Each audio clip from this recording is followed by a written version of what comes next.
මේ දේශනාව ඔය අම්මා මේ මව්වරු බොහොම අහිංසකයි. මෙයාලට උවමනාවක් තියෙනවා මේ ධර්මයේ දියුණු කරන්න. හොඳට මේ වගේ එක බණක් අහන්න. මොකද ගොඩාක් බණ දරන්න පුළුවන් මට්ටමක නෙමෙයි මේ මව්වරු ඉන්නේ. මොකද අපේ ජීවිතේ 50 60 වෙනකොට දැන් ඉතින් ජීවිතේ ඉන්නේ අවරටම ඇවිල්ලා ඉන්නේ. දැන් ඉතින් අපි ඉන්නේ ජීවිතයේ අන්තිම කෑල්ලේ. ජීවිතේ ගැටියටම ඇවිල්ලා තියෙන්නේ. දැන් ඉතින් අපට අතහැරෙන්න විතරයි තියෙන්නේ. එතකොට දැන් අපි ඉන්නේ අන්තිම කොටස නිසා මේ වගේ එක බණක් හොඳට අහන්න. දරුවන්ට කියලා හරි ෆෝන් එකකින් හරි දාගෙන හැමදාම අහන්න. අහලා මේක හොඳට ආපත්‍ති කරගන්න එකට. ඒ දේශනාව අනුව ජීවිතේ විමසන්න පුරුදු වෙන්න. ඒක ආචින්න කර්ම විදියට බලපාලා සුගතියයි. වෙන මොකුත් ඕනේ. ඔය අම්මලාට ලොකු දෙයක් මම මේ කියන්නේ. සුගතියට යන්තම් මෙහිදී සෝවාන් වෙන්න බැරිනු සුගතිය හරි යන ක්‍රමේ. ආය අහන්න. හැමදාම ඒක අහන්න. ඒක ඔය මේ හැමෝගෙම ළඟ ෆෝන් තියෙනවනේ. ඒකට දාගෙන ඒකම අහන්න. අහලා මම මේ කියන ඒවා මම කියන්න කලින් දරන්න මනසින්. එච්චර හුරු වෙන්න. ඔය සවනස ඊළඟට මේක කියන්නේ ඕකේ. එච්චර එකම අහලා හුරු වෙන්න. ඒක ආචින්න කර්මයක් විදියට. නිතර අහපු දේ විදියට ඔයාලට උදව් වෙනවා මරණ මංචකේදී. ලෝකේ උදව් වෙන දේ තියෙනවා ආචින්න කර්ම කියන්නේ. ඒ කියන්නේ බහුල වශයෙන් පුරුදු කරපු දේ ඉදිරිපත් වෙන්නේ එතකොට. එතන ඔය අම්මලාගේ ජීවිතේ සඳේ කාලය යන්නේ. ඒ නිසා මේක අහලා හොද්දට දරන්න. ඒත් එක ඉතුරු බණත් අහන්න. ඔය වගේ එක බණක් ජීවිතේ හැම වෙලාවකම අහන්න පුරුදු වෙන්න. තමන්ට දැනෙන, තමන්ට වැටහෙන මේ අපේ බණම නෙමෙයි. ලංකාවේ ඕන තරම් හාඳුරුරුන්ගේ බණ තියෙනවා. අපේ වහන්න ඕනේ කියලා කන්නේ. ඔයාලට මේක දැනෙනවා නම්, මේක තේරෙනවා නම්, මේක ගැන සංවේදීනම් විතරක් අහන්න. අපිට ශ්‍රාවක පිරිස වැඩි කරගන්න උමනාවක් නැහැ. ඔයාලට හොඳට බණ තේරෙන ස්වාමීන් වහන්සේලා ඉන්න පුළුවන්. උන්වහන්සේලාට ප්‍රශංසා වේවා. ඔයාලා මේ බණක් අහන්න. හැබැයි මම මේ කියන රටාව පුරුදු කරගන්න. ඒක අහලා ජීවිතේ හුරු කරගන්න, වශී කරගන්න මේ බණ ජීවිතේට. ඊට පස්සේ ඒක මතක් වෙනකොට ඒක නිතරම ඕක මතක් වෙන්න ගියාම මුළු දේශනාවම හිතට ගලන්න ගන්නවා. ඔයාලට බැරි වෙලා හරි ආචින්න කර්ම විදියට ඒක බලපෑවොත් ඔය අම්මලා මොන අකුසල් ජීවිතේ තිබ්බත් ස්ථිරව සුගතිය යනවා. ඒකම කොච්චර දෙයක්ද? ඒ කියන්නේ සුගතිය යන්න හම්බෙන එක. ඒ අනිත් එක තමයි සුගතිය යනකොට ඔයාලා අර ධර්මයට නිරුචි උනේ. ධර්මීයනේ දැරුවේ ධර්මීයනේ අහගෙන හිටියේ පින නෙමෙයිනේ. ඒතකොට බොහෝ වෙලාවට සුගතියේ ධර්මයේ කතා කරන දෙවිවරු අතර උපදින්නේ. අනේක මහ විශාල chance එකක් ඒක. ඒ පදෙද්දි සෝවාන් වෙච්චා ඉන්නවා දෙවිවරු අතර. සකු르දාගාමී වෙච්චා ඉන්නවා. අනාගාමී බ්‍රහ්ම රාජ්‍යයත් එක්ක ගනුදෙනු කරන දෙවිවරු ඉන්නවා. හැමෝම දෙවිවරු එහෙම ගනුදෙනු කරන්නේ නැහැ. බොහොම සුළු පිරිස. එතකොට ඒ අතර තමයි ඔයාලත් ඉපදුනා. එතකොට එහෙදි සෝවාන් වෙන්න පුළුවන්. ඒ කියන්නේ මෙහි වඩාපු ධර්ම මාර්ග ඥානේ දිගුවක් විදියට තමයි දිව්‍ය තලේ හම්බ වෙන්නේ. ඒක මහ ලොකු ජයග්‍රහණයක්. ඒ ජයග්‍රහී ස්වභාවයට ඔයාලා වෙනස් වෙන්න. පුළුවන් තරම් ජීවිතේ හැමදාමත් උදේ කාලේ විනාඩි 10ක් විතර S2 පියාගෙන මේ සසර දකින්න. මුළු සංසාරේම දකින්න. කෙනෙක් කියන්න පුළුවන් සසර දකින්න තරම් ඥානයක් අපිට නැහැ. පින්වත්නි ධර්මයේ හරහා දකින්න. ඒ බුදුරජාණන් වහන්සේ වදාළන්නේ සසර ස්වභාවය. ඒ සසර ස්වභාවය දැකීමෙන් තමයි සසර ස්වභාවය දැකීමෙන් සසර තමන්ගේ පැවැත්මේ ස්වභාවය දැකීමෙන් ඔන්න ඔය දෙකම ඕන. මුළු සසරක කතාවක් දකිනවා, සසර තමන්ගේ කතාවක් දකිනවා. ඊට පස්සේ තමන්ගේ කතාවෙන් ගැලවෙන්න යා සම්පූර්ණයෙන් සිත කෙලෙසුන්ගේ මුදවා ගන්නට සැලසුම් කරනවා. කෙලෙසුන්ගේ මුදව ගන්න යා සැලසුම් කරනවා. ඔන්න ඔය තුන තමයි තියෙන්න ඕන. මුළු එයා පළවෙනියෙන් සසරක් දකින්න ඕන, තමන්ගේ කතාවක් දකින්න ඕන, තමන්ගේ පැවැත්ම පිණිස බලපාන කෙලෙස් මිටියක් දකින්න ඕන. ඔන්න ඔය තුන විතරයි හැමදාම උදේට විනාඩි 10ක් විතර අරගෙන ඕක දකින්න.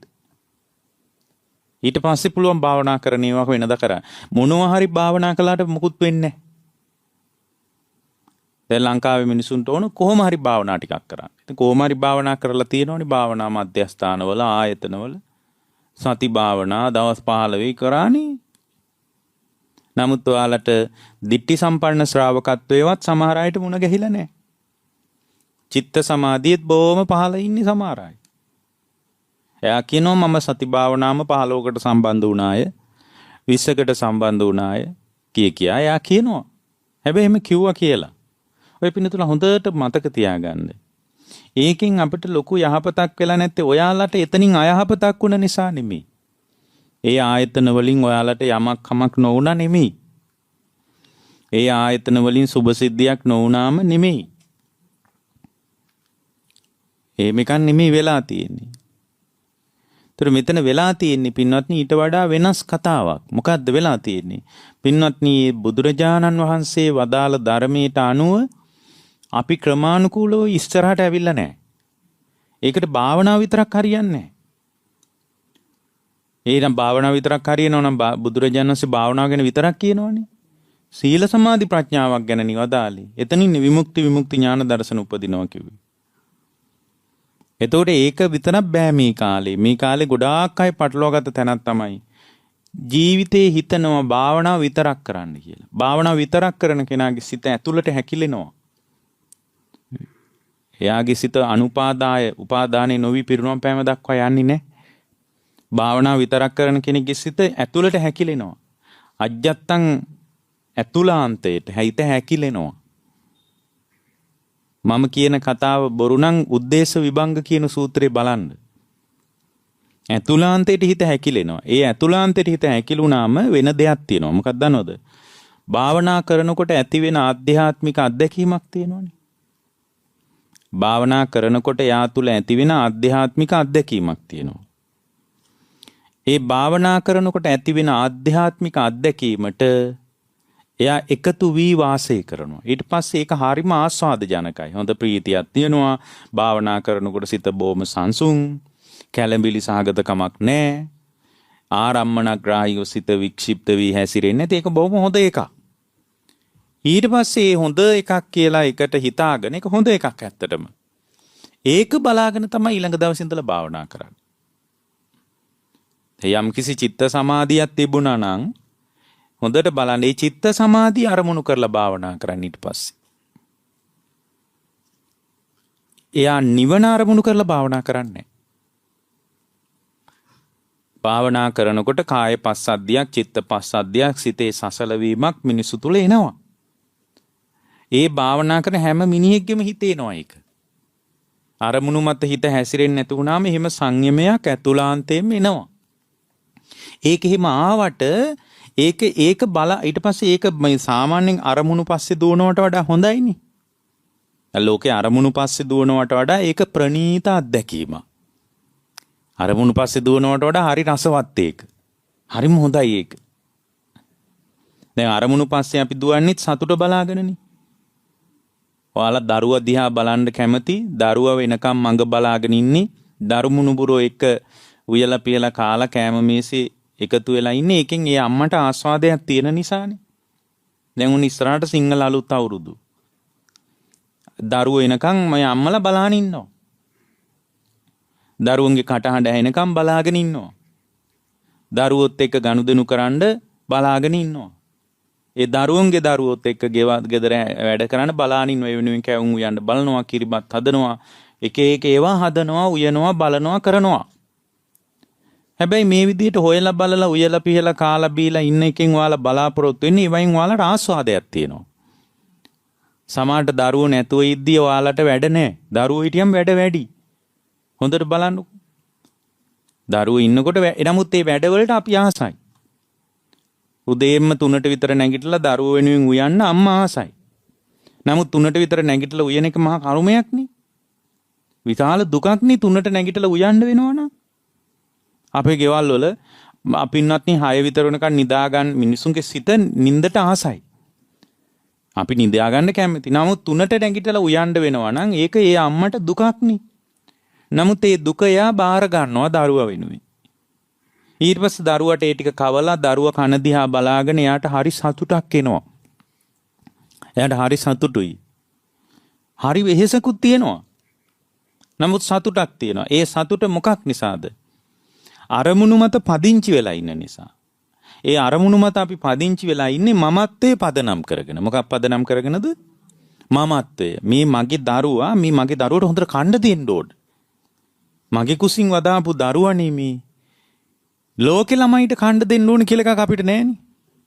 දැන් අල්ලපු ගෙවල් වලත් ළමයි ඉන්නෝනේ. ඒ වයසෙම ළමයි අල්ලපු ගෙවල් වලත් ඉන්නවා. ඒ වුණාට අපිට හිතෙනවද අනේ පව් මේ ළමයින්ට කණ්ඩ දෙන්න ඕන කියලා අල්ලපු ගෙවල් වල ළමයි වෙනුවෙන් අපි 3ට නැගිටලා කවුරුත් උයන්නේ නැහනේ. තමන්ගේ මගේ දරුවා වෙනුවෙන් උයන්නේ.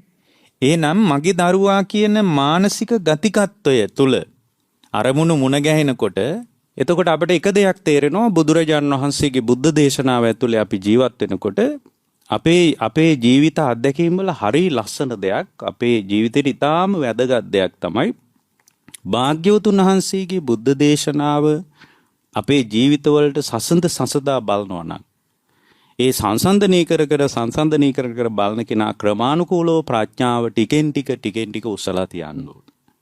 ඒතර ප්‍රඥාව ඔසවා තිබීම පිණිස විවිධ ක්‍රියාමාර්ග අපිට උවමනා කරනවා. එකක් නෙවෙයි. ගොඩාක් වැඩ උවමනා කරනවා. මොකද මේ ධර්ම මාර්ගය කියන්නේ ඊටා වැදගත් අවකාශයක්. මේ ධර්ම මාර්ගය කියන්නේ ස්වල්ප අවකාශයක් නෙමෙයි. මේ ධර්ම මාර්ගය කියන්නේ ඊටාම වැදගත් අවකාශයක්. මේක අපට ලැබුණු පරම පවිත්‍ර අර්ථයක්. මේ පරම පවිත්‍ර අර්ථය ඇතුලේ අපිට සත්‍ය ඥාන වශයෙන්, කෘත්‍ය ඥාන වශයෙන්, කෘත්‍ය ඥාන වශයෙන් ක්‍රමානුකූලව අපිව ඕසවා තබන්න සිද්ධ වෙනවා. එතකොට අපි ක්‍රමානුකූලව අපට ඔසවා තබන්න බැරි වුණොත් ක්‍රමානුකූලව අපේ ජීවිතය තුළ ධර්මයේ ඔසවා තබන්න අපිට බැරි වුණොත් අපි සෑහෙන අසරණයි. අපි සෑහෙන අමාරුවක වැටෙනවා. එතකොට අපේ ජීවිතය ඇතුලේ බුදුරජාණන් වහන්සේගේ ශ්‍රාවකයන් හැටියට අපි අපේ ජීවිතවල දක්ෂකමක් හදාගන්න ඕන. මේ ධර්මයේ මට කොහොමද ගැලපෙන්නේ කියලා තම තමන්ගේ ජීවිතයට ගැලපෙන විදිය ගැන තම තමන් සංවේදී වෙන්න ඕන. මොකද මේ එකම ක්‍රමයක් හැමෝටම හරියන්නේ නැහැ. එකම එක ක්‍රමයක් පින්වත්නි හැමෝටම හරියන්නේ නැහැ. හැමෝටම හරියන්නේ එක එක විදිය ක්‍රම. හැබැයි මේ එක එක විදිහේ ක්‍රම වලින් අපිට අවබෝධය කරා යන්න වෙනවා නම් එක එක ක්‍රම වලින් අපිට අවබෝධය කරා යන්න වෙනවා නම් ඒ අවබෝධය කරා යන කෙනා එයාට හරියන ක්‍රමය එයාම ගලප බලන්න ඕන. එයාට කොයි ක්‍රමේ හරියයිද කියලා අපි දන්නේ නැහැ. දැන් අපිට හරියන්නේ කොයි ක්‍රමයේද කියලා අපිට තේරෙන්නේ නැහැ. දැන් සමහර අයට මෛත්‍රී භාවනාව හරි ගියාට හැමෝටම මෛත්‍රී භාවනාව හරියන්නේ නැහැ. එතකොට හැමෝටම පින්වත්නි ආනාපාන සතිය හරියන්නේ නැහැ. එතකොට සමහර අය ඉන්නවා එයාගේ සිත තුළ ගොඩාක් රාගයේ බලවත්. එතකොට ඒ රාගයේ බලවත් වෙනකොට එයාගේ ජීවිතය හරියට එයාගේ ජීවිතය තුළ රාගයේ දුරු කිරීම පිණිස ඒකට හරියන භාවනා තියෙනවා. එතකොට ඒ තැන හරියන භාවනා ක්‍රම වලට එකතු නොවීමෙන් අපිට මේ බුදුරජාණන් වහන්සේගේ ධර්මය උරගාන්න පුළුවන් කමක් නැහැ. ඒ නිසා පළවෙනි එක තමයි ඔය පිනතුන්ලා මේ දේශනාවේ කියපු දේ හොඳට ඔළුවට ගන්න. භාවනාවට කලින් අපි භාවනාවට අදාළ ආධ්‍යාත්මික ප්‍රවේශයේ පිණිස භාවනාවට කලින්ම අපි කළ යුතු කාරණා 3ක් තියෙනවා. එකක් තමයි සසර දකින්න හැකියාව. මේ දේශනාවේදී අපි මතු කළේ එක. ඊට පස්සේ සංසාරේ මගේ ස්වභාවය දකින්න හැකියාව. අර මමත්වයේ නිසා අරමුණු වලට වටිනාකම දීලා කියලානේ අපි ඔය කියාගෙන ආවේ. එතකොට සංසාරයේ දකින්න හැකියාව එක, සසර මම දකින්න හැකියාව දෙක. තුන්වෙනි එක මේ මම ආයනේ දුරු කිරීම 3. ඔන්න ඔය 3 ගැන තමයි බුදුරජාණන් වහන්සේ නමක් බුද්ධත්වයේ පිණිස වැඩ කරපු වැඩපිළිවෙල ඇතුලේ බුදුරජාණන් වහන්සේගේ ආධ්‍යාත්මික අවකාශයේ ගොඩ නැගිලා තියෙනවා. එතකොට මේ බුදුරජාණන් වහන්සේගේ බුද්ධ වචනය තුල තියෙන මේ ආධ්‍යාත්මික ප්‍රවේශය හොඳට දකින්න. එතකොට මේ ආධ්‍යාත්මික ප්‍රවේශය දකින්නකොට එයා තුල තියෙන ඕනි ඉතා විශේෂ දෙයක් තියෙනවා. ඒක ඊටාම විශේෂ දෙයක්. මොකද්ද? පළවෙනි එක තමයි පින්වත්නි එක. එයාගේ ජීවිතේ තියෙන්න ඕන මේ ඉපදෙන මැරෙන සංසාර බලන බුදුරජාණන් වහන්සේ පවා ආනාපාන සති සමාධියෙන් බෝධි මූලේ නැගිට්ටා. එතකොට බෝධි මූලයේදී බුදු වෙන්න ඇස්ති වෙලා. එතකොට මේ සම්පූර්ණ පාරමිතා පූර්ණේ කරලා උන්වහන්සේ බෝධි මූලේ අවබෝධය පිණිස නැගිට්ටා. එතකොට අවබෝධය පිණිස උන්වහන්සේ නැගිට්ටාම උන්වහන්සේ තුල මතුවෙච්ච ලක්ෂණ කිහිපයක් තියෙනවා. එකක් තමයි උන්වහන්සේ බලාගෙන ගියා සංසාරේ පිටිපස්සට ආන්න බලන්න. එතකොට උන්වහන්සේට සසර පිටිපස්සට උන්වහන්සේ බැලුවා මේ ඉපදී මෙරි යන සංසාරේ කොහොමද හැදිලා තියෙන්නේ. එතකොට උන්වහන්සේ දැක්කා මේ තමන් තුල රැස් වෙන භව සංස්කාර මේ ලෝකේ උපාදානීය වීමෙන් ලෝකයට තණ්හා කිරීමෙන් අරමුණු වලට තණ්හා කිරීමෙන් ඒ අරමුණු පස්සේ දුවන අපේ සිත අරමුණු පස්සේ වේගෙන් හඹාගෙන යන සිත අවිද්‍යාව මත දෝලණය වී මේ පුනර්භවයේ හැදෙන විදිය උන්වහන්සේ දැක්කා. උන්වහන්සේ මේ සමස්ත කතාව දැක්කා. ඊට පස්සේ උන්වහන්සේට තේරුණා මේ අවිද්‍යාව නිසා නැවත මේක සිද්ධ වෙනවා. පුනරුක්තියක් විදියට එකම දේ ආය සිද්ධ වෙනවා. ආය ඉපදෙනවා. ආය ඉපදිච්ච සත්‍යය තුළ අවිද්‍යාව ක්‍රියාත්මක වෙනවා. අරමුණු පස්සේ දුවනවා. ඒවායින් සම්තෘප්තිමත් වෙනවා. ඒවාට තණ්හා කරන්න ගන්නවා. ඒවාම සිතින් උපාදානය කර ගන්නවා. ඒක ඇතුලේ සිතින් කයෙන් වචනෙන් කර්ම රැස් කර ගන්නවා. ඒ රැස් වෙච්ච කර්මයේ පදනම් කරගෙන ආය සංසාරයට දුවනවා. එතකොට ඕක තමයි උන්වහන්සේ දැක්කේ. ඔහොම බලාගෙන යද්දී උන්වහන්සේට තේරුණා මේ තමන් වහන්සේගේ ගමනේ කෙලවරක් නැහැ. අන්න බලන්න. උන්වහන්සේ පටිච්ච සමුප්පාදයෙන් දැක්කේ වැඩි. ඊට පස්සේ උන්වහන්සේ බැලුවේ මොකද්ද? හරි. මේ ප්‍රශ්නෙට මම විතරද අහුවෙලා ඉන්නේ. මේ ප්‍රශ්නෙට මම විතරක්ද අහුවෙලා ඉන්නේ. උන්වහන්සේ එතකොට බැලුවා. එතකොට උන්වහන්සේගේ ගමන් මඟ දිහා බලනකොට උන්වහන්සේට මොකක්ද ඇති උනේ?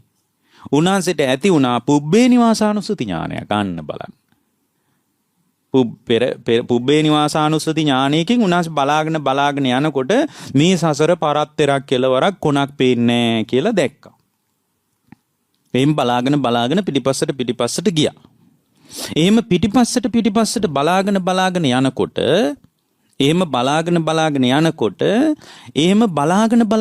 ගිහින් උන්වහන්සේ බැලුවා එක තැනකදී මම විතරක්ද මේ ප්‍රශ්නෙට අහුවෙලා ඉන්නේ.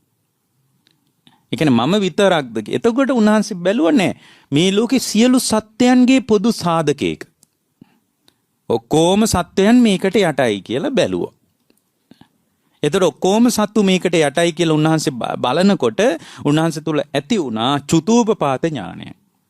අන්නේ ඥාන වලට තමයි අපි එකතු වෙන්න ඕන. දැන් බලන්න මම ඉස්සෙල්ලා ඔයාලට දේශනාව පටන් ගන්නකොට මේ පින්නතුන්ට කිව්වා පින්වත්නි සංසාර දකින්න සංසාරේ මාව දකින්න මමත්වයේ දුරු කිරීමට වැඩපිළිවෙලකට එන්න. අපි සංසාරේ දැක්ක බුදුරජාණන් වහන්සේ විදියටම. හැබැයි දැන් අපිට උන්වහන්සේට තරම් දකින්න ඥාන සම්ප්‍රයුක්තකමක් නැහැ. ඒ ඥාන සම්ප්‍රයුක්තකමක් නැති නිසා අපිට මොකද්ද සිද්ධ වෙලා තියෙන්නේ? බුදුරජාණන් වහන්සේගේ ධර්මයේ හරහා බලාන යන්නයි තියෙන්නේ. ධර්මයේ හරහා බලාගෙන යනවා හැර අපට කිසිම විසඳුමක් නැහැ. අපිට සිද්ධ වෙන්නේ මේ මව්වරුන්ට සිද්ධ වෙන්නේ ධර්මයේ හරහා බලාගෙන යන්න. ඉතින් ධර්මය අඩුවක් නැතුව තියෙනවා වාසනාවකට. ඉස්සරහට කොහොම වෙයිද දන්නේ මේ කාලේ මේ අම්මලාට ධර්මයේ හොඳට ඇහෙනවා අපිට. ඉතින් ඒක මහ විශාල ලාභයක් ඒක. ඒක පුදුම ප්‍රතිලාභයක්. එතකොට මේ ගමන් මඟ ඇතුලේ පින්වත්නි අපට සිද්ධ වෙනවා මෙන්න මේ කාරණා දෙකම දකින්න. අර බුදුරජාණන් වහන්සේ පුබ්බේ නිවාසානුස්සති ඥානිනුත් චතුූපපාත ඥානිනුත් උන්වහන්සේ ඥානින් බලාපු දේ අපිට ධර්මයෙන් බලන්න වෙනවා. අපිට ඥානෙ නැහැනේ. අපිට අනුමානෙට තමයි බලන්න වෙන්නේ. අපිට ඥාණයෙන් අපි දැකලා නැහැනේ. බුදුරජාණන් වහන්සේ වදාළ විදිය ඒකට තමයි සද්ධාව ඕන කියන්නේ. ධර්මාර්ගය පටන් ගන්න ඕන සද්ධාවෙන් කියලා කියන්නේ ඒකයි. ඇයි අපේ එකක් නෙමෙයි. බුදුරජාණන් වහන්සේට අයිති එක. ඒ භාග්‍යවතුන් වහන්සේ වදාළ විදියට බලාගෙන පිටිපස්සට යනකොට පුබ්බේ නිවාසානුස්සති ඥානෙ චතුූපපාත ඥානෙ ඔස්සේ බලනකොට එයාට සසරත් පේනවා සසර තමන්ගේ ක්‍රියාවලියත් පේනවා. ඊට පස්සේ එයාට පේනවා මේ මම තුල ගොඩ නැගෙන මමත්වය. ඒ කියන්නේ මම කියන ගතිය ඇතුලේ එයා ලෝකේ කියවන විදිය. ඒ කියන්නේ අර දරුවා මගේ කියලා හිතාගෙන මේ මගේ දරුවා වෙනුවෙන් උයන්නේ කියලා හිතාගෙන අර ඉතා වෙහෙසකර වැඩකට එයා මැදිහත් වෙලා තියෙන්නේ මම කියන බව නිසානේ. මගේ දරුවා කියන කම නිසානේ. මගේ අය කියන එක නිසානේ. ඒ කියන්නේ මේ මනස තුල තියෙන මම කියන ගතිකත්වය පදනම් කරගෙන තමයි එයා තුල ලෝකය අභිනන්දනය කරන්නේ. මම කියන ගතිය ඇතුලේ. එතකොට මේ මම කියන ගතිය ඇතුලේ ලෝකය අභිනන්දනය කරන්න ගියාම ඒක ඒ මම කියන ගතිය ඇතුලේ ලෝකය අභිනන්දනය වෙනකොට මමත්වේ පදනම් කරගෙන ලෝකය අභිනන්දනය වෙනකොට පින්වත්නි ඒ මමායනේ ඇසුරු කරගෙන ආත්මීය ස්වභාවයේ පදනම් කරගෙන මමත්වේ නිසා අපිට මේ සසර නිර්මාණය වෙන අපි කවදාවත් හිතන්නේ මම කියන ගතිය විසින් තමයි සසර හදන්නේ කියලා. ඒ නිසා බුදුරජාණන් වහන්සේ මේ මම කියන ගතිය කඩන එකට එකතුනා ඥාන තුنين එකක් තමයි මොකද ආසවක්කය ඥානෙ. මම කියන ආශ්‍රවය තමයි මම කියන මේ ආශ්‍රවීය තත්වයෙන් තමයි උන්වහන්සේ සිත මුදවගන්නේ. ඔය ඥාන තුනෙනි උපදවගන්නේ. පුබ්බේ නිවාසානුස්සති ඥානෙ, චුතූපපාත ඥානෙ, ආසවක්කේ ඥානෙ. ඒකෙන්නේ අවබෝධයේ සහවුරු වෙන්නේ. එහෙනම් අපිට තියෙන්නේ මේ කාරණා තුන ඔස්සේ අපේ ජීවිතේ ඉතා ගැඹුරින් කියවා ගන්නයි. ඊටාම ගැඹුරින් කියව ගන්නයි. එතකොට ඒ නිසා ඔයාලට හැමදාමත් උදේක සිද්ධ වෙනවා. හැමදාමත් උදේ කාලේ ඔය පින්නතුන්ලාට සිද්ධ වෙනවා. දිනපතාම මේක පුරුද්දක් කරගන්න. ජීවිතේ දිනපතාම මේ පුරුද්ද තියාගන්න. මේ පුරුද්ද දිනපතාම තියාගන්න. මොකද්ද? එකක් තමයි ඔය පින්නතුන්ලාගේ ජීවිතය ඇතුලේ සංසාරයේ හැඩය බලන්න. ඒකේ Taman යන ගමන දිහා බලන්න.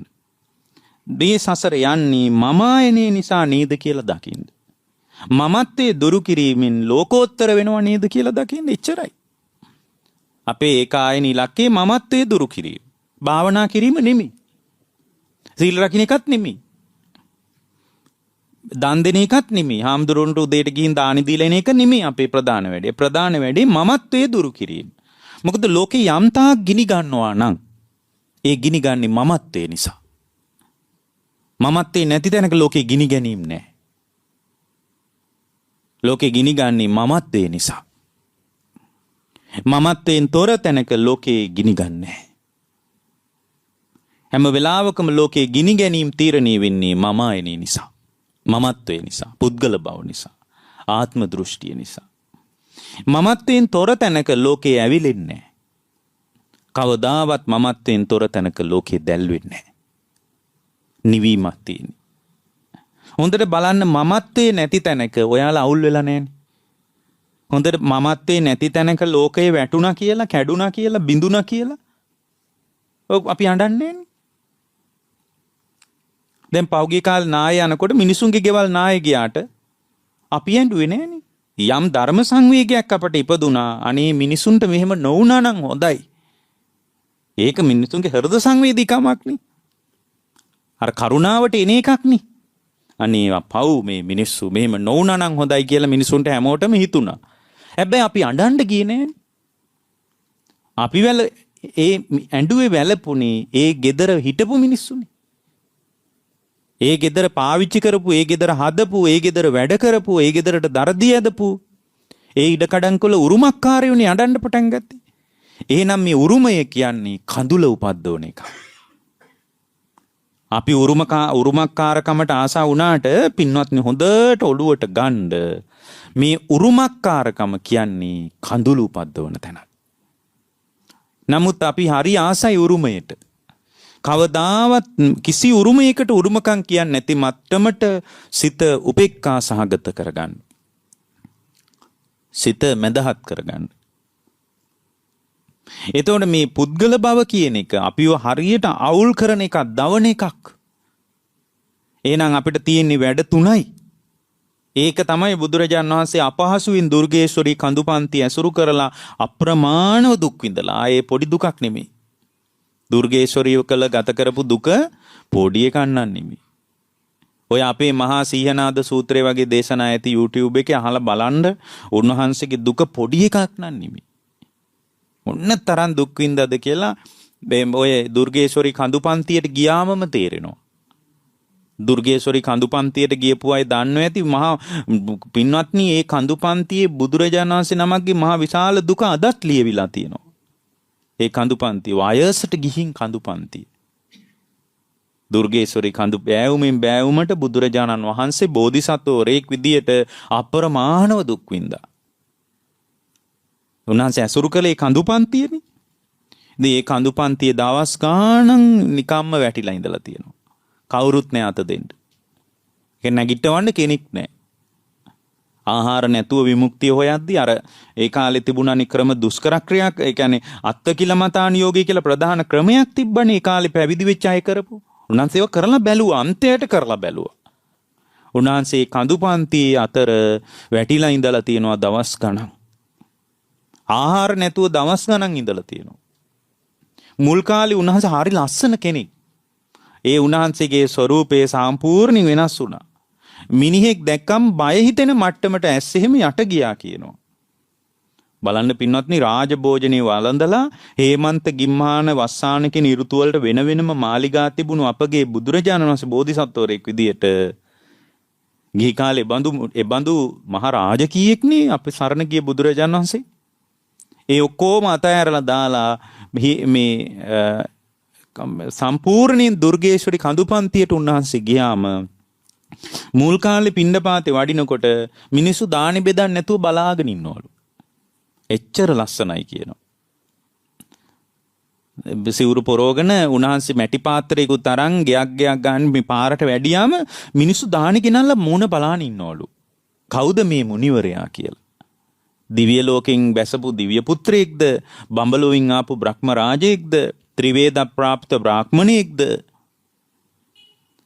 එහෙමත් නැත්නම් එකපාරටම ලෝකයෙන් ආපු නාග ලෝකයෙන් ආපු නාග රාජයෙක්ද කියලා මිනිස්සු බලාගෙන ඉන්නවලු. ඊට පස්සේ තමයි අර බිම්බිසාර රජුරුන් කියන්නේ රජතුමනි අద్භූත මුනිවරයෙක් මේ ගමට එනවා. හරි අద్භූතයි. ඇයි දැක්කාම ඇස අහකට ගන්න හිතෙන්නේ නැති තරම් ලස්සනයි. එච්චර ලස්සනයි. මේක වනාන්තර අතරින් ගස් අතරින් නොපෙනී යනවා. කවුද මේ මුනිවරයා? මිනිසුන්ට තිබ්බ ප්‍රශ්නේ. මේ රත්තරම් පාට හමක් ඇති මේ මුනිවරයා කවරෙක්ද? දෙවියෙක්ද, බඹෙක්ද, මාරයෙක්ද, ත්‍රිවේද ප්‍රාප්ත බ්‍රාහ්මණයෙක්ද, බඹලොවින් ආපු බ්‍රහ්ම රාජයෙක්ද,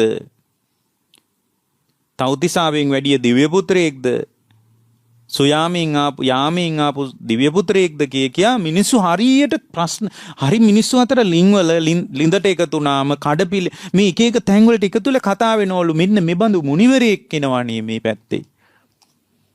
ඉතින් මිනිස්සු අර ඝන කැලෑවට යන්නේ නැති නිසා මිනිස්සු බලාගෙන ඉන්නකොට කැලේ නොපෙනී යනකොට මිනිසුන්ට හරි පුදුමයි ඒක. නමුත් උන්වහන්සේ අන්තිම වෙනකොට එක වෙලාවක මේ උන්වහන්සේ භාවනාවෙන් වැඩ ඉන්නකොට පොඩි ළමයි ටිකක් ඇවිල්ලා බලලා මේ නම් යකෙක්මයි කියලා හිතුවලු. ඇයි? ඇස් යට ගිහින් මේ බඩ අත ගන්නකොට ඒක පිටට දැනෙනවා මේ ඇටකටු පෑදිලා. සම්පූර්ණයෙන් ඇඟ දුර්වල වෙලා. අහම හරීම රළු වෙලා. සිව්මැලි හැම නැති වෙලා. එක ළමයි ටිකක් ඇවිල්ලා මේක තියෙන්නේ අරිය පරියේෂණ කියන සූත්‍රේ. ඒකේ තියෙනවා බුදුරජාණන් වහන්සේ බෝධිසත්වවරයෙක් විදියට මේ වැඩ ඉන්නකොට එක්තරා තැනක උන්වහන්සේ මේ සොහොනේ රැය පහන් කරද්දී සොහොන් වල එහෙම වැඩ හිටියනේ හරියට. එතකොට මේ ළමයි ටිකක් ඇවිල්ලා බැලුවලු මේ නම් යකෙක්මයි. ආයේ මිනිහෙක් නම් නෙමෙයි. කියලා ළමයි ටික ළඟ තිබ්බ මැටි හුඹහකින් මැටි ගෙනල්ලා මැටි ගැහුවලු ඇඟට. සම්පූර්ණයෙන් අර දුර්වල කයක් නේ උන්වහන්සේට ඒ වෙනකොට තිබ්බේ. මැටි ගැහුවලු මුළු ඇඟම වැහෙන්න. ඉතින් එහෙම ඇඟම වැහෙන්න මැටි ගැහුවාම පින්වත්නි හරි පුදුමයි කියනවා. මේ ළමයින්ට මේ නාස් දෙක විතරක් විවෘතව තිබ්බලු හුස්ම ගන්න බව දැනගෙන. පොඩි ළමයිනේ. එදා රාත්‍රියේ වේගෙන් වර්ෂාවක් ඇවිල්ලා මේ පස්සේදිලා යනකම් උන්වහන්සේ සමාපත්තිය බිඳගත්තේ නැහැ කියනවා. බුදුරජාණන් මතක් කරනවා මහණෙනි මම දියුණු කරපු සමාධිය බඳු සමාධියක් කියනවා. එදා වේගෙන් වැහැලා පස් ටික හේදිලා යනකම් මම සමාධියෙන්මයි වැඩ හිටියේ කියනවා. මම දියුණු කරපු සමාධිය බඳු එකක් කියනවා. අපි විනාඩි 5ක් භාවනා කරලා නැගිටලා කියනවා මේ මිදසල අපි භාවනා කරනවා කියලා. ඒක මදි හොඳටම.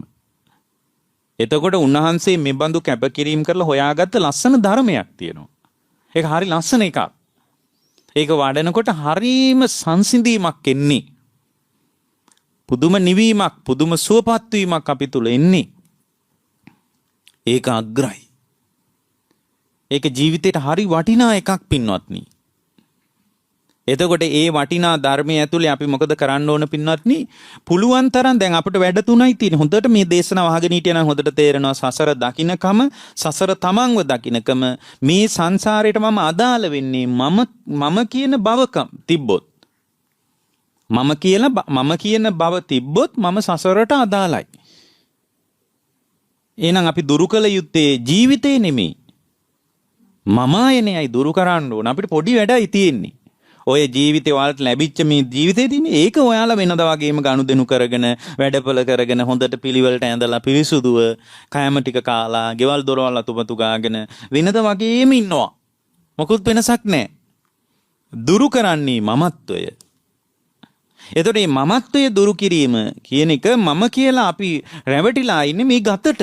ඒ නිසා ගත විදර්ශනා කරනවා. අන්න කායානුපස්සනාව ඇයි කියලා කවුරු හරි ඇහුවොත්, ඔයාලකින් ඇහුවොත් ඇයි කායානුපස්සනාව වඩන්නේ කියලා ඇහුවොත් අපිට හරි උත්තරයක් අද තියෙනවා. මොකද්ද? මේ කය පිළිබඳ මමත්වයක් මා තුළ තියෙනවා. මේ කයට කණ්ණාඩි ඉස්සරහට ගියාම මේ මම කියලා මේ පැත්තට ඇඟිල්ල දික් කරන කමක් තියෙනවා. මේ මගේ කොණ්ඩේ, මේ මගේ ඇස් දෙක, මේ මගේ දත්, මේ මගේ හම කියලා මේ කය ගත පැත්තට මම කියලා ඇඟිල්ල දික් කරන කමක් තියෙනවා. එතකොට මේ නිසා මොකද කරන්නේ? මේ ගත විසිරුවල බලනවා. ඒකනේ මේ ගත දිහා එක එක විදියට බලනවා. සතර මහා ධාතු විදියට බලනවා. දෙතිස් කුණුප කොටස් විදියට බලනවා. ඇයි මේ ඒ කියන්නේ හිම බෙදනකොට ඊට බෙද බෙදා බලන දැනුත් මම ඉන්නවද කියලා. කෙස් මමද කියලා හොඳට බලනවා භාවනාවේ. කෙස් මම නම් කොණ්ඩේ කපනකොට මාව වැටෙන්න ඉපෑ වැටිලා බිමට. ඒ කියන්නේ මේ කෙස් මම නම් කෙස් තුල මම ඉන්නවා නම් කොණ්ඩේ කපනකොට කෙස් එක්කම මාවත් වැටෙන්න ඕන. මාවත් කැපිලා යන්න ඕන. හොඳට බලන්නකෝ. එහෙම බලද්දී තේරෙනවා මේ කෙස් මම නෙමෙයි. දත් මම නෙමෙයි. මේ හැම මම නෙමෙයි. මේ පරණ හැම ගැලවිලා යනකොට මාවත් ගැලවිලා යන්න ඕනේ. එහෙම ගැලවිලා යන්නේ නැහැ. මේ නියපොතු මම නෙමෙයි. මේ නියපොතු කපද්දි මාව වැටෙන්න ඕන බිමට. හැබැයි මේ ටික ඔක්කොම එකතු වුණාම මාව කියලා ගතිකත්වයක් මට තියෙනවා. මම කියලා බලන කමක් තියෙනවා. කියලා එහෙනම් එයා දැනගන්නවා මේ සකස් වීමට ධර්මයේ මොකද්ද පාවිච්චි කරන වචනේ? සංකත. මේ සකස් වීමට නේද මම කියලා රැවටිලා ඉන්නේ. මේ සකස් වීමට නේද මම කියලා රැවටිලා ඉන්නේ කියලා මේ සකස් වෙච්ච තැන බලනවා. විසුරුව බලනවා. එතකොට විසුරුවම් මාව පේන්නේ, සකස් වුණාම මාව පේනවා. එහෙනම් විසිරුවාට පස්සේ මාව පේන්නේ නැත්නම් සකස් වුණාම මාව පේනවා නම් මම කියන එක මානසිකව දුන්න එකක් මිසක් මේ කෙස් වලට, ලොම් වලට, නියපොතු වලට, සමට, දත් වලට, වකුගඩු වලට, අක්මාවට, හදවතට, ලේ වලට, සෙම සොටු මූත්‍රා දහඩිය කඳුළු උරුණු තෙල් වලට අයිති එකක් නෙමෙයි. ඒකට අයිති නෑ මේක කියලා බලනවා. ඒතකොට මම කියලා බලන බැල්ම සිතට අයිති දෙයක්. ඒ නිසා සිතත් විදර්ශනා කරන්න ඕන කියලා හිතනවා. අන්න ඒ නිසා තමයි චිත්තානුපස්සනාවගේ අනුපස්සනා භාවනා තියෙන්නේ. බලන්න කොච්චර ලස්සන දර්ශනයක්ද කියලා. රූපයේ පිළිබඳ මමත්වයේ දුරු වීම පිණිස රූපයේ විසුරුවා බලනවා. මේ රූපේ වෙන් කරලා විසුරුවලා බලනවා. හොඳට විසුරුවලා බලනවා. එතකොට රූපේ මම නෙමෙයි. රූපයේ තුල මම නෑ. මා තුල රූපවත් බවක් තියෙනවා කියවට හිතුවක් නෑ. මේ සකස් වුණාමයි මේ රූපවත් බව තියෙන්නේ. හොඳට බලන්නකො මේ සකස් වුණාමනේ තියෙන්නේ. ඒ කියන්නේ ඒ වගේ මේ සකස් වෙච්ච තැනකට ආරෝපණය කරපු තත්ත්වයක් නේ. දැන් මගේ දරුවා කියලා කියන්නේ ඔපයටනේ. හැමේ ඔපයටනේ. හැම ගහුවොත් දරුවෙක් පෙනෙයිද? ඒ කියන්නේ හැමේ ඔපයට හැමේ ගැඹුර දක්වා විතරයි මගේ දරුවා කියන එක අහුවෙන්නේ. හැමේ ඔපයට විතරයි මගේ දරුවා කියන එක අහුවෙන්නේ. සතුරෙක්කෝ මිතුරෙක්කෝ ඔක්කොම එහෙමයි. මෙයා නම් මට හතුරෙක් කියලා කිව්වට එයා හැමේ ගැඹුරට විතරයි හතුරව අහුවෙන්නේ. ඈතින් දැක්කාම මෙයා මගේ හතුරා කියලා අහුවෙන්නේ නැහැ. හැමේ ඔපේට අහුවෙලා තියෙන්නේ. එහෙනම් මම මගේ සිතින් වටිනාකම දුන්නු කමක් තියෙන්නේ. වික්සිප් විසුරුවල බලද්දී ඒ වටිනාකම පේන්නේ නැතුව යනවා පින්වත්නි. එතකොට ඒක විසුරුවල බලද්දී එයා තුල මොකද වෙන්නේ? ඒ විසුරුවල බලද්දී අර මම ආයනේ මගේ කියන කමෙන් ගත්ත කම එයා තුල බොහොම අඩු වෙලා යනවා, දුර්වල වෙලා යනවා. පුද්ගල භවකින් ලෝකේ බලනකම වැටෙනවා. එහෙනම් කෙනෙක් කියනවා නම් මම නිවන් දකින්නම් කියනවා නම් එයා අනිවාර්යෙන් කරන්න ඕන දෙයක් තියෙනවා. සතර සතිපට්ඨානෙ වඩන එක. එහෙනම් ඔයාලා පළවෙනියෙන් කරන්න ඕන දේ තමයි සසර දකින්න එක. සසර තමන්ව දකින්න එක. මේ සසර පැවැත්ම මම කියන බව නිසා වෙන එකක් කියලා. වෙන එකක්වත් නැහැ. මට කියන්න සසර පවතින්නේ නැහැ වහන්සේ ඔය කියන එකට වඩා තව එකක් තියෙනවා කාටවත් කියන්න බෑ. පුද්ගල බව මමත්වය විතරයි සසර මාව අරන් යන්නේ. ඉපදී මෙරි යන මේ සංසාරේ මාව අරන් යන්නේ පුද්ගල බව විතරයි. පුද්ගල බව විතරයි මාව සසරට අරන් යන්නේ. පුද්ගල බවක් නැති තැනක සසර කියලා එකක් නැහැ. පුද්ගල බව කියන එකක් නැත්තම් සංසාරය කියලා එකක් නැහැ. එහෙනම් පුද්ගල බව කියන එක පුද්ගල බව කියන එක සිතේ තියෙන එකක්. ඒ කියන්නේ මම මගේ කියලා හිතේනේ තියෙන්නේ. එතකොට සිත යථා පරිදි ක්‍රියාත්මක වෙනකොට විතරයි පුද්ගල බව තියෙන්නේ. ඒ කියන්නේ සිතට සිතුවිලි ගලනක ඇතුලේ තමයි මාව පේන්නේ. සිතුවිලි ගලන්නේ නැත්තම් මම මගේ කියලා එකක් එන්නේ නැහැ. දැන් නිදාගෙන ඉද්දි මම මගේ කියලා එකක් නැහැනේ. ඇයි අපිට සිතට සිතුවිලි ගලන්නේ මේ වෙලාවට? නිදාගෙන ඉද්දි මම මගේ කියලා එකක් එන්නේ නැහැ. නැගිට්ටාමයි එන්නේ. ගැඹුරු නින්දකට වැටිලා ඉන්න කෙනෙකුට මාව පේන්නෙත් නැහැ, මගේ කියන ඒවා පේන්නෙත් නැහැ, මගේ දරුවෝ පේන්නෙත් නැහැ, මොකුත්ම පේන්නේ නැහැ. එහෙනම් මම කියන එක තීරණය වෙන්නේ සිතට සිතුවිලි ගැලීම මත. මම කියන බව තීරණය වෙන්නේ අපේ සිතට සිතුවිලි ගැලීමත් එක්ක. ඒක ඇතුලේ තමයි මම මගේ කියන බවක් අපේ ඇතුළාන්තයේ තුල නිර්මාණය වෙන්නේ. ඇතුළාන්තයෙන් මේ කියන එකක් මිසක් ඒක බාහිර ලෝකෙට අදාළ එකක් නෙමෙයි. ඒ නිසා අපිට සිද්ධ වෙනවා අපේ සිතත් විදර්ශනා කරන්න. ගතත් විදර්ශනා කරන්න ඕන. සීත ඒකනේ නාම රූප විදර්ශනා කරනවා කියන්නේ. රූපයත් විදර්ශනා කරනවා, නාම ධර්ම ටිකත් විදර්ශනා කරනවා. එතකොට නාම රූප ටික එයා බලනවා මේ දැන් මම කියලා පිළිගත්තට මේමගේ ධර්ම ස්වභාවය මොකක්ද කියලා. අන්න ඒක ඉතා වැදගත් දෙයක්. අර මම කියලා අහුවෙන්නේ ගතයි සිත ගතට මම කියලා රැවටෙන එකක් තියෙනවා. සිතින් මම කියලා වටිනාකම දෙන කමක් තියෙනවා. ඕකනේ අපිට තියෙන්නේ. ඒ නිසා දැන් ගත වෙනම විස්තර කරලා බලද්දි මාව පේන්නේ නැතුව යනවා. ඒ නිසා කායानुපස්සනාව වඩනවා. කෙස්ලොම් නියදත් සමමස්නහර ඇට මිඳුළු අකුගඩු හදවත අක්මාව අරවා මේවා බෙදනවා. බෙදලා ඒ වාගේ සුභාරම්මණින් ගන්න මොකක්වත් නැහැ නේද? අනිත්‍යයි නේද කියා බලනවා. ඊට පස්සේ බලනවා මේ මම කියලා වටිනාකම සිතින් නිදීලා තියෙන්නේ. සිත කොහොමද කියලා බලනවා. අනේ මේ සිතට සිතුවිලි ගැලීම මත නේද මේක වෙන්නේ කියලා. සිතුවිලි ගලන් නැත්තම් මට මාව පේන්නෙත් නෑ නේද? මම සිතුවිලි පොඩ්ඩක් අවුල් වුණොත් එහෙම මට මාව අහුවෙන්නේ නෑනේ. සිතුවිලි වල ක්‍රියාකාරීත්වයේ සිතේ හැසිරීම පොඩ්ඩක් එහෙට මෙහෙට වුණා. මොකක් හරි දැන් හිතමුකෝ අපි එයාට බරපතල චිත්තාවේගයක් නිසා මනස අවුල් වෙනවා. එහෙම වෙන්න පුළුවන් නේ. ඒ මනස අවුල් වුණාට පස්සේ එයාට එයාගේ දරුවව අහුවෙන්නේ. සමහරට දරුවා මැරිලා ඉන්නවා එයා හඬන්නේ. එයා යාගේ ඇස් දෙකෙන් දකින්න ඒක. එහෙනම් මේ සිතුවිලි ප්‍රවාහයේ ඇතිවෙන ව්‍යාකූලත්වයේ පවා අපට ලෝකේ අවුල් කරලා දානවා.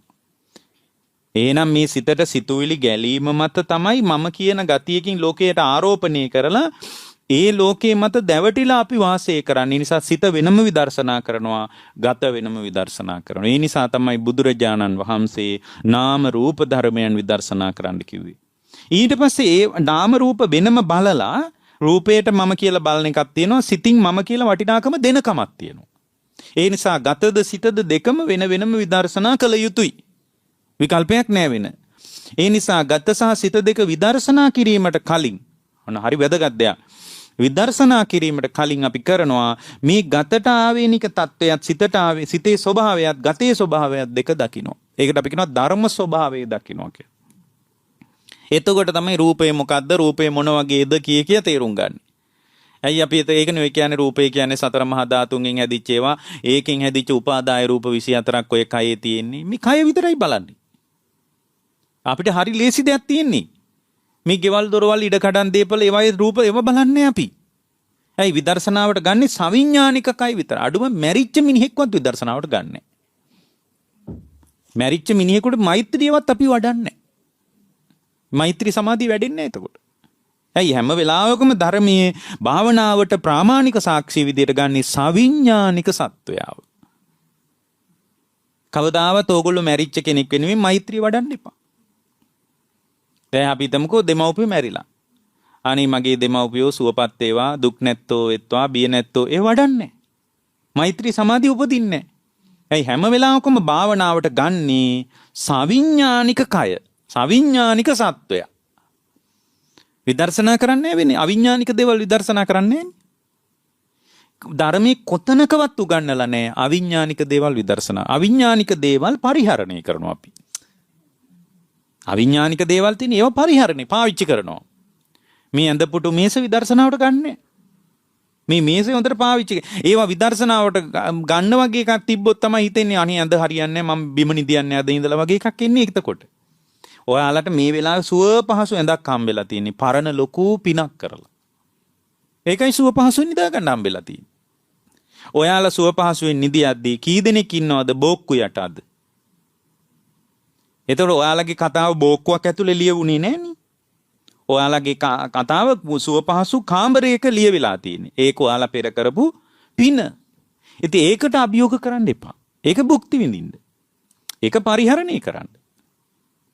කවුරු හරි කෙනෙක් බොහොම සුව පහසු දෙයක් පරිහරණය කරනකොට ඒ සුව පහසු දේ දිහා බලලා සතුටු වෙන්න. හුඟක් සතුටු වෙන්න ඒකට. එයාගේ පින්කර හොඳට දකින්න ලස්සන රූපයක් තියෙන කෙනෙක් දැක්කොත් හිතන්න වෛර කරන්න එපා. එයාට තියෙනවා මට නෑ කියලා හිතන්න එපා. අනේ පින් කරපු කෙනෙක් කියලා හිතන්න.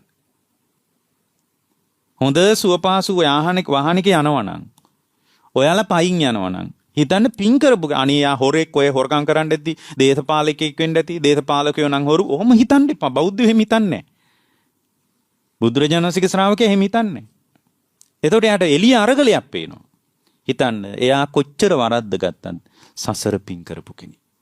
එච්චරයි අපි හිතන්නේ අපි අයින් වෙනවා හිමීට. නිවන් දකින්න ඕන නම් හිමීට ලෝකයෙන් ඇඟ අයින් කරගන්න පින්වත්නි. ලෝකයට නම් ආවඩන්න යන්න එපා.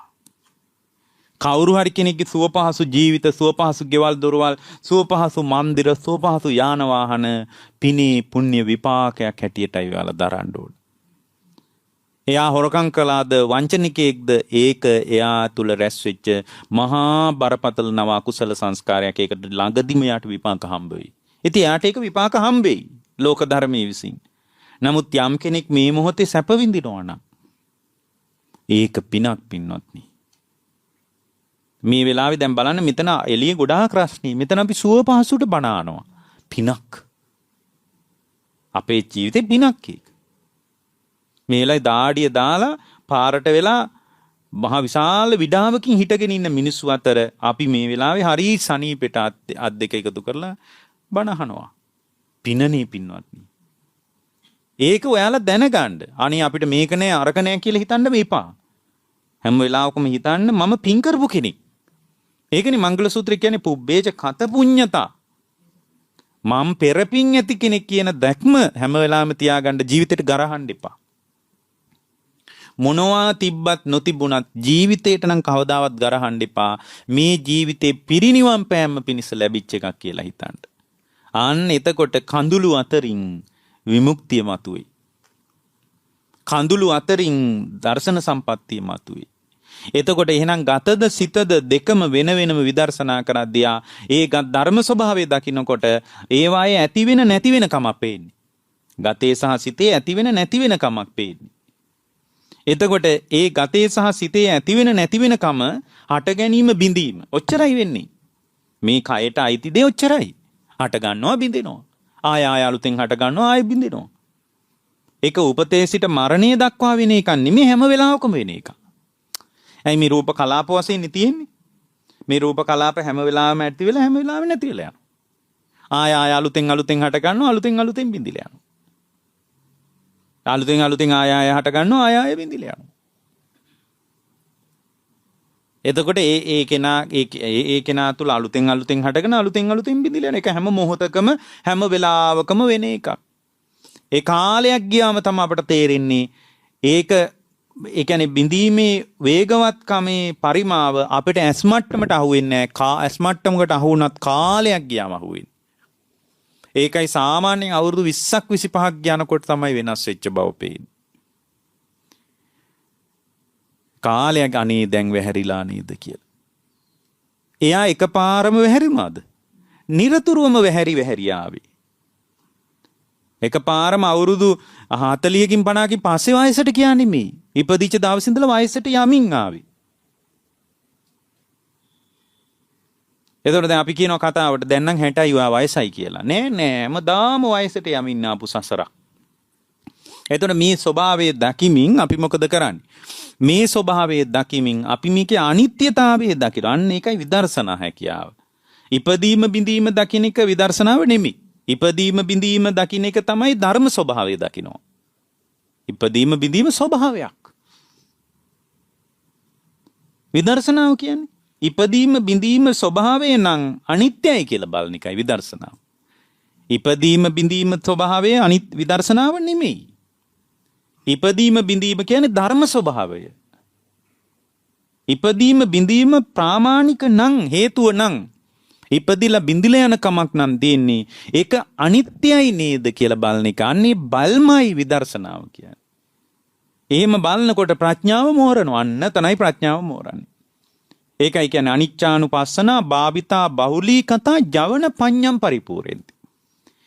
අර ධර්ම ස්වභාවයේ පදනම් කරගෙන ඉපදීම බිඳීම පදනම් කරගෙන අනිත්‍යයි කියලා බලනකොට මොකද්ද වෙන්නේ? අනිත්‍යයි කියලා බලනකොට ජවන පඤ්ඤා මහ විශාල වේගයෙන් මේ ධර්මයේ දරන ප්‍රඥාවක් එනවා.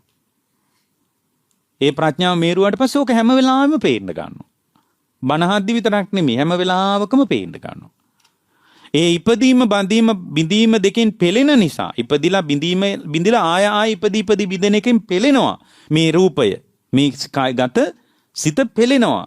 ඒ පෙළෙන නිසා මේක දුකක්. මෙහෙම එකක් නඩත්තු කරන්න වෙච්ච එක දුකක්. ඇයි ඉපදෙන්නේ බිඳෙන්නේ මට ඕන විදිහට නෙමෙයි. ඉපදී බිඳි යන කමක් තියෙනවා. ඒකෙන් පෙළෙනවා මේ කය. මේක පෙළෙන නිසා මේක නම් දුකක් කියලා දකිනකොට දුක්ඛානුපස්සනා භාවිතා බහුලී කතා නිබ්බේධික පඤ්ඤම් පරිපූර්ණති. පොඩි කලකිරීමක් එනවා මෙහෙම කයක් කවන්න පොවන්න නාවන්න අන්දන්න කරන්න වෙච්ච එක ගැන. හිතින් එන්නේ ඒක. ඕකට සසර කලකිරෙනවා කියන්නේ. එපා වෙන එකට නෙමෙයි. ඉපදීම බිඳීම දෙකෙන් මේ කය පෙළෙනවා. ඒ ඉපදීම බිඳීම දෙකෙන් පෙළෙන නිසා ඒක දුකක් කියලා බලනකොට දුක්ඛාරිය සත්‍යයෙන් විමසා බලනකොට විතරයි කලකිරීම එන්නේ. ඒ කලකිරීම ජීවිතේ එපා වීමක් නෙමෙයි. දුක්ඛාරිය සත්‍යයෙන් විමසා බැලීම නිසා ඔය අම්මලාගේ හිතේ මතුවෙන ලස්සන දෙයක් ඒක.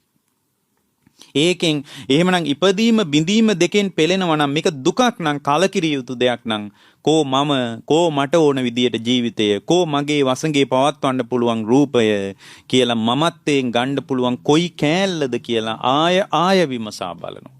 කෝ මාව ඉන්නවද? මගේ කියලා ගන්න පුළුවන් දේවල් තියනවද? මගේ වසඟේ පවත්වන්න පුළුවන් මොනවද ඉතුරු වෙලා තියෙන්නේ කියලා බලනකොට අනත්තානුපස්සනා අනාත්මානුපස්සිනේ විහරණයකින් බලනකොට අනත්තානුපස්සනා භාවිතා බහුලී කතා මහා පඤ්ඤම් පරිපූර්ණති. මහා එයාගේ ප්‍රඥාව පිරිතිරි යන්න පටන් ගන්නවා. ඒ පිරිතිරි යනකොට එයා අනිවාර්යෙන් සෝවාන් වෙන්න ඕන. ඔන්න ඔය ටික ඔයාලගේ ජීවිතේ තිබ්බොත් ඔයාලට කවදාකවත් වරදින්නේ